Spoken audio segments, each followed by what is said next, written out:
Lepo pozdravljene, spoštovane gledalke, spoštovani gledalci in dobrodošli v oddaji Vroča tema v podkastu na spletnem portalu domovina.je. Pred 2 dnevoma je slovensko javnost pretresla novica, da je policija vložila kazensko ovadbo proti predsedniku vlade Robertu Golobu, kar se je zgodilo sploh prvič v zgodovini kakšnega predsednikovanja, da tako rečemo, na Gregorčičevi. Robert Golob je včeraj zjutraj stopil pred novinarske kamere in povedal svojo verzijo zgodbe, jo ob tem tudi nekoliko presenetljivo spreminjal, ampak vroče je na slovenskem političnem prostoru. Danes bomo v vroči temi govorili tudi o grožnjah s policijo predsednice Državnega zbora, o izstopih iz stranke SDS in o tem, kako blizu bi lahko utegnile biti volitve po vseh teh burnih dogodkih, ki smo jim priča. Moja nocojšnja gosta bosta publicist in strokovnjak za komuniciranje, za odnose z javnostmi, gospod Andrej Drapelj, pozdravljeni. Zdravo. Na video povezavi pa je z nami tudi politolog, profesor dr. Miro Haček iz Fakultete za družbene vede, pozdravljeni. Pozdrav. In preden bomo pokomentirali, poglejmo, kako je izgledal včerajšnji nastop predsednika vlade pred novinarji.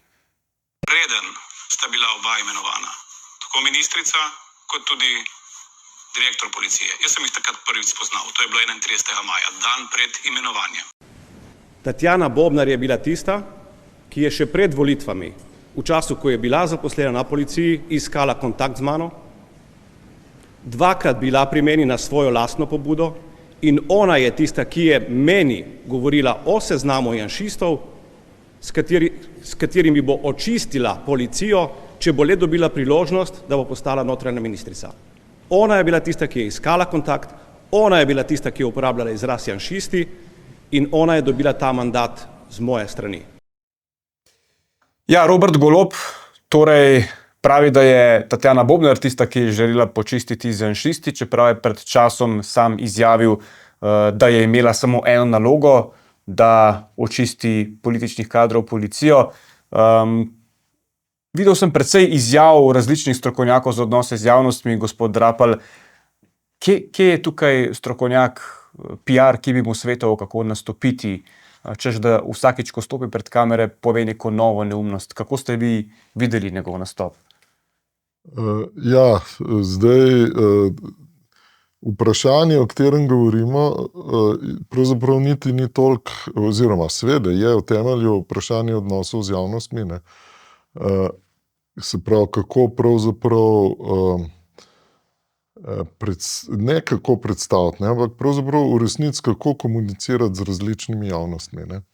In je v tem primeru vedno treba imeti pred očmi, s kom je pravzaprav hotel kdorkoli, pa že v tem primeru predsednik vlade, komunicirati, ne. In zdaj seveda vsi pričakujemo, ne, da pravzaprav predsednik vlade komunicira z vsemi državljani, ne, ker je seveda predsednik vlade in predsednik vlade te države, ne. In taka bi bila pravzaprav predpostavka, ne, bi morala biti.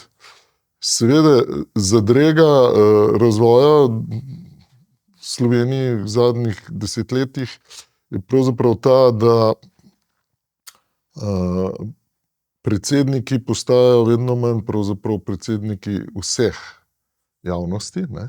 In zato seveda pravzaprav bolj ali manj komunicirajo v glavnem vedno bolj tako kot strankarski veljaki, pravzaprav v glavnem s svojo volilno bazo, če temu tako rečemo, ne. In je zdaj odgovor na to vprašanje, kako je nastopil, ne, komunikacijsko, ne, je odvisno od odgovora na to vprašanje, ne. Če je on komuniciral svojo volilno bazo, ne, potem seveda je to težko pravzaprav oceniti, ne. Pa vas bom izzval, a pa njegova volilna baza ni videla tega, da je, ne vem, na komercialni televiziji povedal, da je Tatjana Bobnar prvič srečal dan, preden je nastopila ministrsko funkcijo, potem pa včeraj, da je v bistvu že 2-krat z njo se dobil pred volitvami, ne. To sta dve nasprotujoči si izjavi, kar pomeni, da je v enem primeru premier pač lagal. No, tukaj pridemo do enega zanimivega psihološkega fenomena, ne, ki mu se reče tudi lahko bomo rekli barvna slepota, lahko mu tudi rečemo ta fenomen, kdaj ugotoviš, da je cesar gol. Ne. Obstaja psihološko ugotovljeno, da če si ti, kako bi rekel, tak partizan, da tako rečemo, ti dejansko ne vidiš nečesa, nekaj, kar je v nasprotju, rečemo, s tem s tvojimi prepričanji in vrednotami. In jaz verjamem in vem, ne, da pravzaprav večina njegovih volivcev pravzaprav skozi čas, se to ni bilo prvič, ne, take zadeve sploh ne opazi. To je preprosto slepa pega in zato je seveda tudi dialog s takimi, vsi imamo malo tega, ne, v različnih situacijah, ne, ampak ta je bil tako zelo viden, ne, dejansko tega sploh ne vidijo, iskreno ne vidijo. Ne gre za to, da bi, seveda pa lahko rečemo, sami sebi lažejo, ne, ampak preprosto tega ne vidiš. In seveda s temi, ne, je predsednik vlade v svoji značilni drži komuniciral izjemno suvereno. Gospod Haček, kako zadevo vidite vi? Spomnim se, da je Janez Janša v času covida v odgovor na proteste objavil neko sliko smučanja, pa so ga potem vsi mediji napadli, ne, češ da zdaj, ko se že zapira, da on smuča, in potem je Janša se popravil, češ to je itak stara slika, in potem so ga obtoževali, da v bistvu laže, da zavaja s to sliko. Mediji so se s tisto fotografijo vsi ukvarjali. Zdaj nisem videl, da bi kdo, razen redkih medijev, včeraj poročal o teh nasprotujočih si izjavah predsednika vlade, ki pa niso tako nedolžne, saj gre za kazensko zadevo, kjer je beseda Bobnarja proti besedi gospoda Goloba, ne? Ja, zdaj medijski pristop ali pa pristop medijev k poročanju o dejanjih te vlade je pač preprosto neprimerljiv z medijskim pristopom o poročanju o dejanjih in ravnanjih prejšnje vlade, ne? Tukaj moramo že biti toliko odkriti. Če bi imeli iste vatle in merila mediji, kot so jih imeli v obdobju 2020 do 2022, Robert Golob že pred letom in pol ne bi več bil predsednik vlade, ker bi ga odnesli pol leta po volitvah, ne? Ker te izjave, ki smo jih včeraj bili priča, pravzaprav niso v resnici prav nič novega, ne? In niti več noben ni presenečen in nihče več ni šokiran in morda mediji, če se manj pohecam, tudi iz tega razloga več ne poročajo, ker to pač več ni niti novica, ne? To je postalo pravzaprav pravilo, te nekonsistentne izjave, zavajanja in neresnice, ne? Ampak ta način komuniciranja je značilen za predsednika vlade pravzaprav že vse skozi, ne? In značilen je tudi za njegovo celotno politično stranko. Tako da jaz bi tu šel toliko daleč in bi rekel, da predsednik vlade se pravzaprav v tem trenutku že utaplja, je že na pol utopljen in ugotavlja pravzaprav, da ima še nekaj sekund življenja, če sploh, ne? Govorimo o političnem življenju. Zato pač gledamo takšne izjave in takšne reakcije. Dejstvo pa je, da vladajoča stranka in predsednik vlade praktično več nima teh 400 000 volivcev, ki so takrat aprila 2022 obkrožili Gibanje Svoboda. Ti volivci so se v glavnem že preselili med neopredeljene in med čakajoče na naslednji ponujen nov obraz, na naslednjega rešitelja. In predsednik vlade se kljub svojim osebnostnim lastnostim, v zaverovanosti sam vase in egocentričnosti pač tega vseeno kar dobro zaveda. In dejstvo je, da smo na nek način pravzaprav v zadnjih vzdihljajih te vladajoče koalicije in da je neobhodni so koraki, ki se bodo relativno kmalu zgodili. Ampak, gospod Haček, zdi pa se, da vseeno želi predsednik vlade spomniti teh 400 000 volivcev, ki ste jih vi omenjali, zakaj so ga leta 2022 volili. Med drugim je omenil, ne, jaz sem tukaj kazensko ovaden, nisem pa videl, da bi kdo bil sprocesiran zaradi zaplinjanja Ljubljane, ne. Je nekako spet zaigral na ta čustva ljudi iz tistega obdobja. Ja, tu gre bolj za whataboutism, ne. Torej, zakaj mene procesirajo, če on ga niso, ne? ampak v resni politiki in ljudje, ki so šli skozi neko resno politično socializacijo, ne, in taki ljudje bi morali zasedati najvišja mesta v državi, pa jih ne, ne. Takšni ljudje bi se morali zavedati, da so nosilci politične odgovornosti, ne čisto vseeno, če njihov predhodnik ni bil ali je bil procesiran zaradi tega ali on ga, popolnoma nepomembno, ne. To jih ne odrešuje njihove lastne politične odgovornosti za njihova ravnanja ali neravnanja, in tukaj ima pač bivša ministrica Tatjana Bobnar zgodbo na njeni strani, resnico na njeni strani, in očitno je temu sledila tudi policija, in kot smo zdaj videli, ne samo policija, ampak policija v tesnem sodelovanju s specializiranim državnim tožilstvom, in ko imamo zgodbo tako daleč enkrat, ne, se lahko ta zgodba konča samo na en način.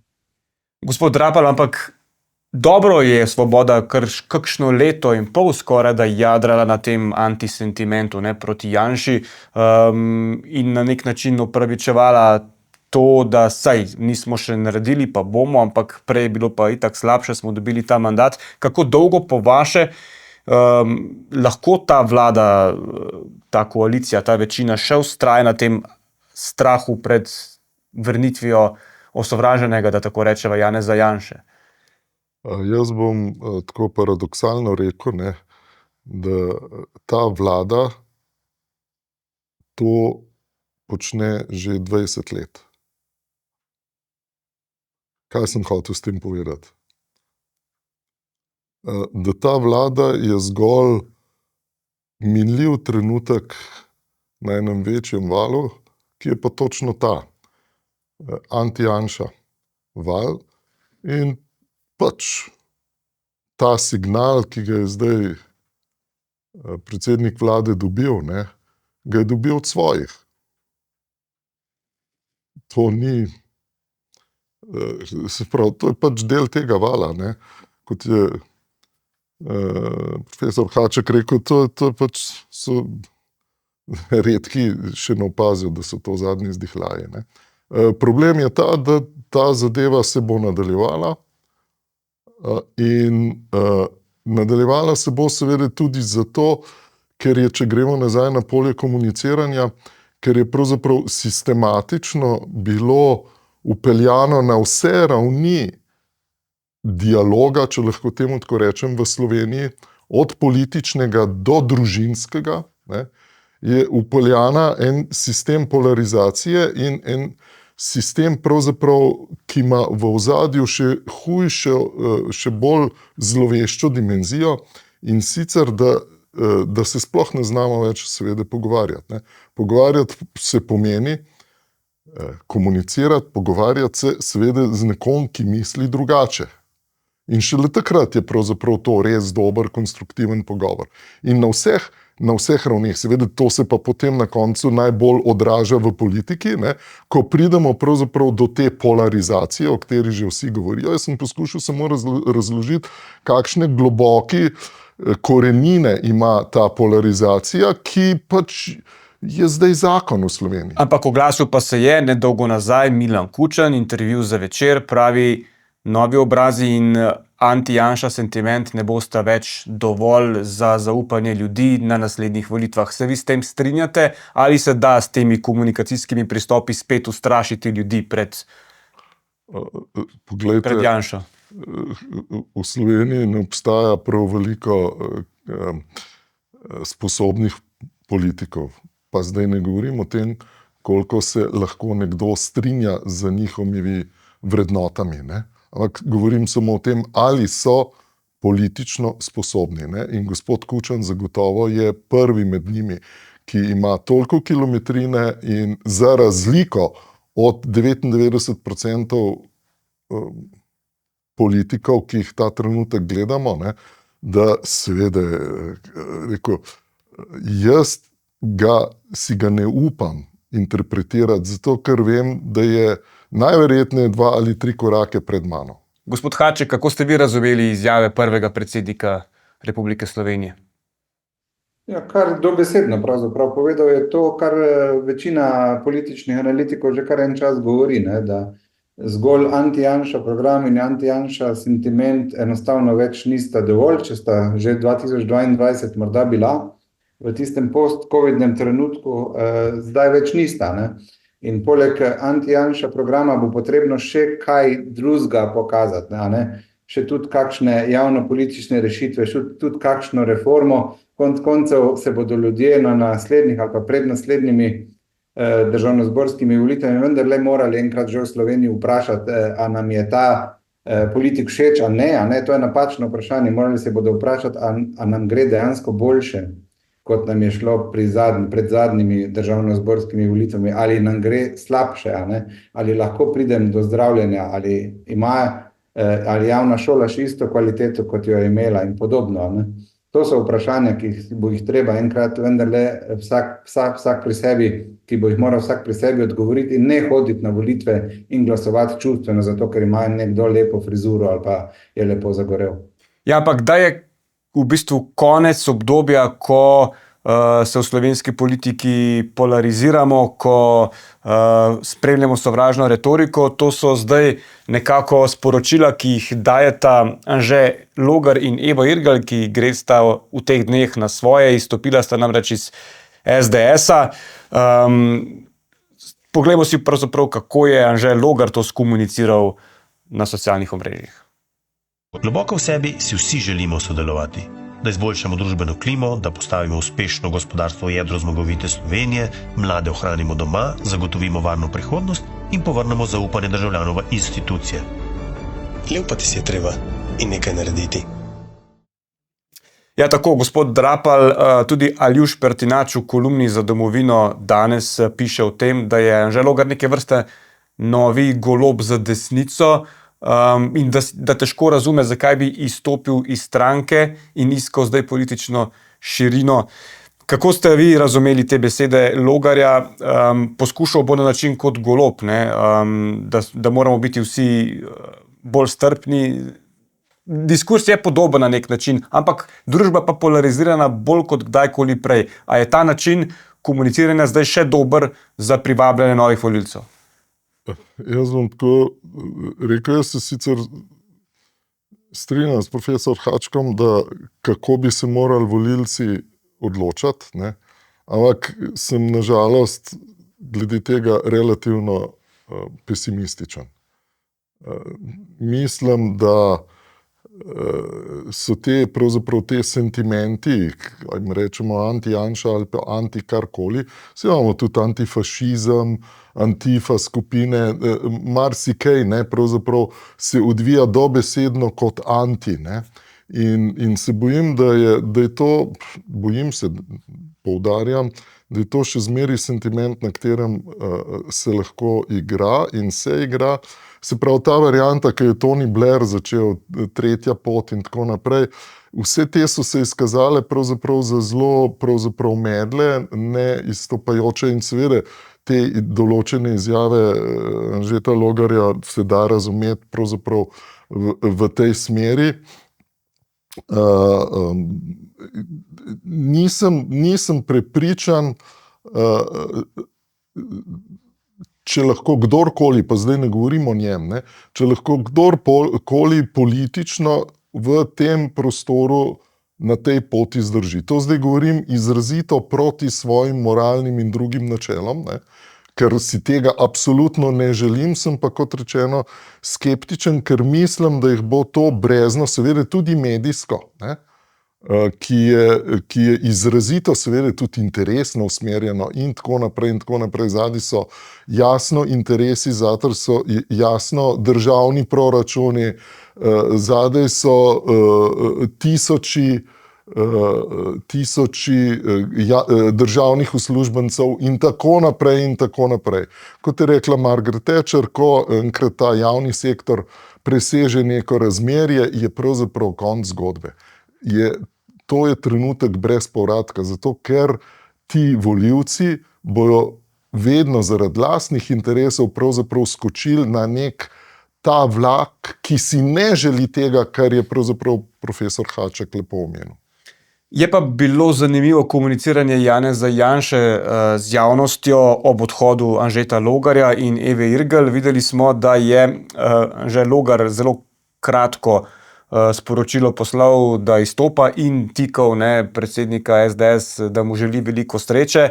Ta je njega nazaj vikal, medtem ko pa je Evi Irgl pa poslal pismo, daljše, lahko smo rekli, predvsej bolj čustven zapis, v smislu, govoriš o razdiranju, nepoštena si, SDS je bila edina, ki je ves čas vabila k dialogu in konec koncev s Pahorjem v času njegove vlade oblikovala partnerstvo za razvoj. Gospod Haček, kako ste vi videli ta zanimiv odnos in razliko?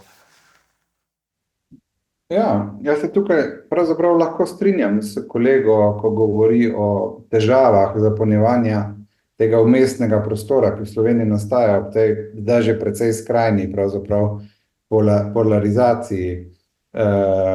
Imamo dva pola, ki se med seboj pravzaprav ne pogovarjata, ki ne komunicirata in ki sta precej skrajno vsak sebi.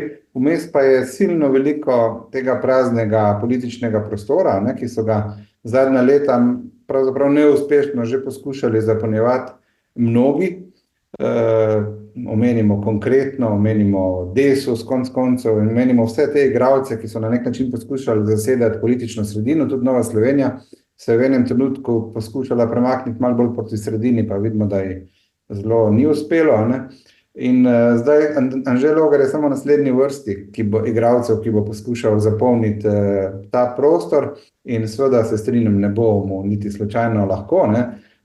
Cela mašinerija pravzaprav bo šla proti njemu, mediji, interesna omrežja, nevladne organizacije, vsi zgolj s interesom seveda vzdrževati to skrajno polarizacijo, ki jim pravzaprav, dajmo biti pošteni, koristi, tako na osebni kot tudi na institucionalni ravni. In Anžetu Logarju tukaj ne bo lahko, je pa seveda marsikaj odvisno od slovenskega volivca, če bo vendarle imel na eni točki dovolj tega skrajnega političnega diskurza in tega ločevanja na naše in njihove. V trenutku, ko se bo volilec odločil, da ima tega dovolj, se bo to nehal in bo enemu Anžetu Logarju, morda ne temu, uspelo malo bolj zapolniti to politično sredino. Zdaj reakcija predsednika SDS-a je seveda na nek način naravna reakcija vsakega predsednika stranke. Mislim, da bi pravzaprav tudi vsak drug predsednik stranke in v preteklosti so predsedniki strank, ki so jih zapuščali poslanci, reagirali na približno podoben način.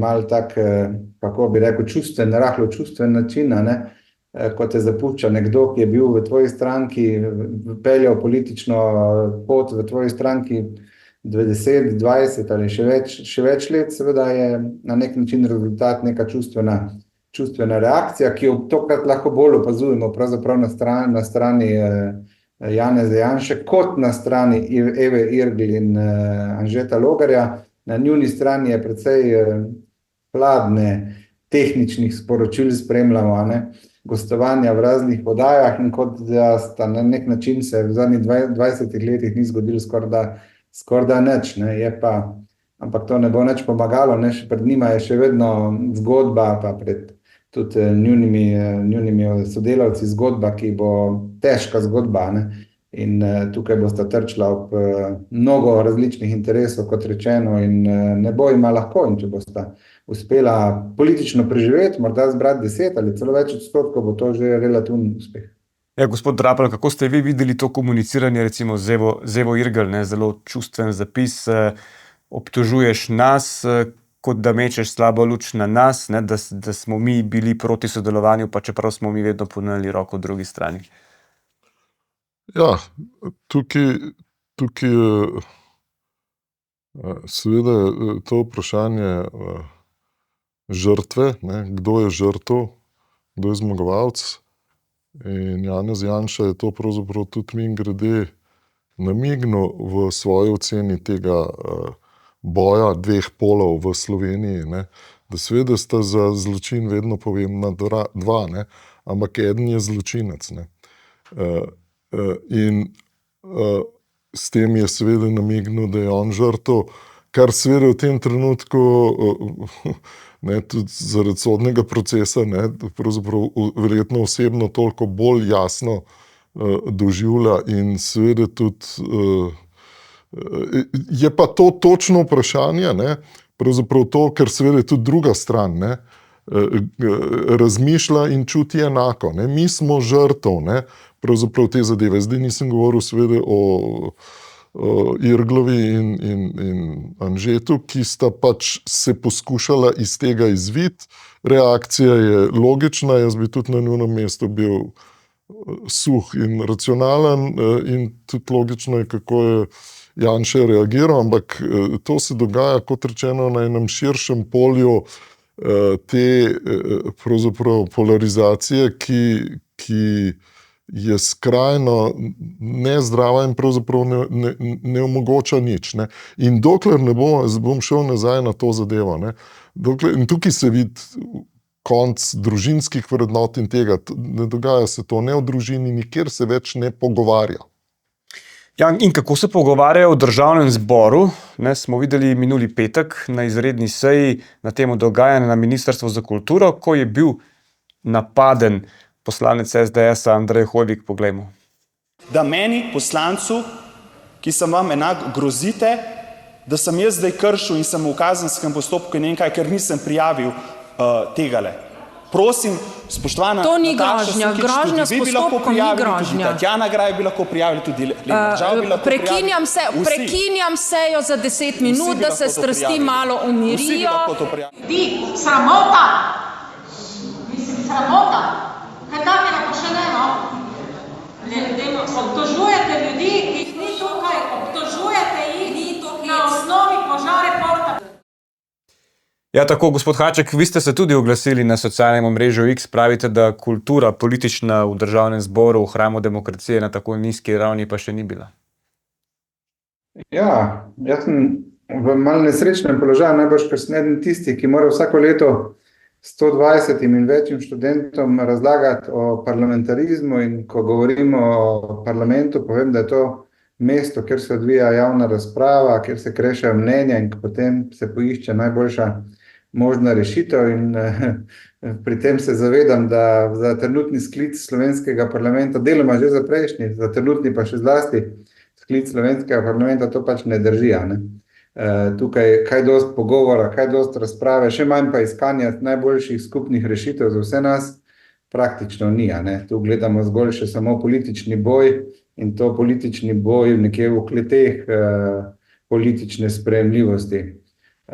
Tako da mislim, da je možno reči, da tako slabega, kvalitetno slabega sklica državnega zbora še nismo imeli, zlasti pa vodenja državnega zbora v novejši slovenski zgodovini še nismo imeli, ne. Pač, kot sem že prej rekel, ne, nekateri najvidnejši posamezniki v političnem prostoru bi morali obvezno iti skozi procese politične socializacije, ne pa kar skočiti od nikoder na mesto recimo predsednice državnega zbora, ne, in potem pač posledica je lahko samo takšna. Ampak, gospod Drapal, zakaj pa je bila predsednica državnega zbora potem pa širši publiki tako všeč dolgo časa, ne? Mediji so tudi njene sprehode po preprogi, petje pospremili s simpatičnim podtonom. Seveda. Glejte, se gre za nek podoben fenomen, kot se ta trenutek dogaja v Ameriki med Trumpom in Kamalo Harris, ne. Če poslušate Kamalo Harris, ne, pa to je flower power, vsi imamo se radi, vse je fajn, vsakič je malo drugač in tako naprej. In pač očitno pač živimo v času, ko pravzaprav konsistenca, ne, se pravi neka drža, neka hrbtenica, kot smo temu včasih rekli, ne, pravzaprav ne igra več nobene vloge. Nasprotno, ne, če kaže hrbtenico, ne, je viden kot zatežen, kot nepriljuden, kot ne vem kaj, trd in tako naprej, ne. In tu imamo tak tipičen primer, ne. karkoli, samo da je nasmeh in tako naprej in tako naprej. Ne. Tako da ta zdaj primerjava z volitvami v Ameriki in tema dvema kandidatoma tam, ne, zelo lepo kaže isti sindrom. Skratka, ne gre zgolj za sindrom tipičen za Slovenijo, ne, ampak gre pravzaprav za celotno zahodno civilizacijo. Če smo že skoraj pri koncu oddaje, gospod Haček, ne, prej smo ugibali o možnostih Anžeta Logarja, on bi pač rad presekal s temi delitvami, ampak mi imamo ta hip na oblasti vlado, za katero lahko rečemo, da je res že skoraj skrajno leva, predvsem zato, ker je Svoboda dopustila, da politiko te vlade pelje najmanjša koalicijska stranka Levica, ki svoj program tukaj kar dobro uresničuje, tako na ideološki kot programski ravni. A lahko potem sploh nagovarjaš volilno telo zdaj pa s povezovanjem, ko pa ta vlada v bistvu še zaostruje neko skrajnost, bi si desno-sredinsko volilno telo, kamor se je Anže Logar pozicioniral, sploh želelo, da neka desno-sredinska stranka po tem mandatu sklepa kompromis spet z levimi strankami? Ja, to je pač zdaj izhodišče, ki so ga pri Anžetu Logarju in njegovi platformi sodelovanja pravzaprav sprejeli, ne? Torej, na vprašanje o tem, kakšno bodočo koalicijo bodo vstopili in s kom bi sodelovali in s kom ne bi sodelovali, vprašanja, ki jih lahko zasledite popolnoma v vsakem intervjuju, ne? In so očitno postala najpomembnejši del slovenskega političnega procesa, ne? Vsebina več ni pomembna, pomemben je samo še proces. Se pač na tak način odgovarjajo, ne? Samo težava bo druge, ne? Imamo na oblasti pač koalicijo, ne? In velik del te koalicije vidi celo en del te koalicije, stranko SD, kot pravzaprav ne naše, ne, kot janšiste že praktično, ne. Vse, kar nismo mi, kar ni skrajno levo jedro, so pravzaprav oni, ne, so janšisti. In tudi SD se vsake toliko znajde v vlogi janšista. In ta odnos pravzaprav ponazarja, koliko smo v resnici daleč, koliko smo razdeljena družba, in odgovor na drugi strani je včasih pravzaprav tudi podobna, ne.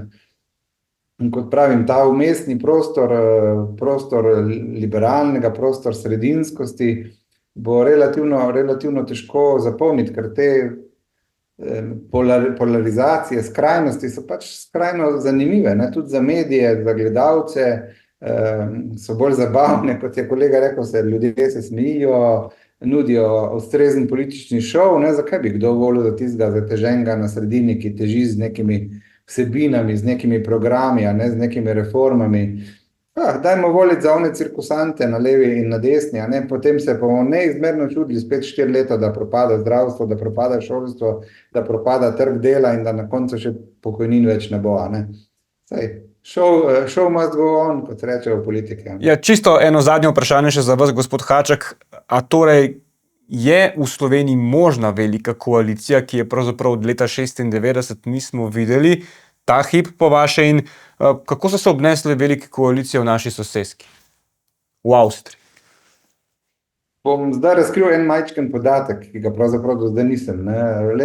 Po volitvah leta 2008 sem bil vprašan s strani ene od kasnejših koalicijskih strank, kaj pravzaprav svetujem, kaj jim svetujem. In takrat sem svetoval ne levo-sredinsko koalicijo, ampak koalicijo med takratnimi zmagovalci in prejšnjimi zmagovalci volitev, torej SDS koalicijo, torej veliko koalicijo. In z današnjega vidika žal ugotavljam, da sem imel malo prav, ne?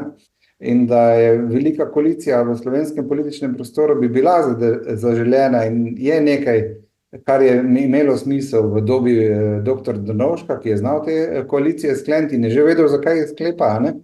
In potem, ko se te koalicije več iz tega ali onega razloga niso sklepali, jaz mislim, da taka koalicija je mogoča, seveda pa zdaj na nek način ugibamo stvari, malo prehitevamo, ne vemo niti, kdo bodo vsi igralci na naslednjih parlamentarnih volitvah. Dejstvo je, da ne poznamo danes vseh igralcev naslednjih parlamentarnih volitev, zlasti ne najpomembnejšega igralca, torej izbranca tako imenovane tranzicijske levice, ki ne bo Robert Golob, ne? To bo nekdo drug.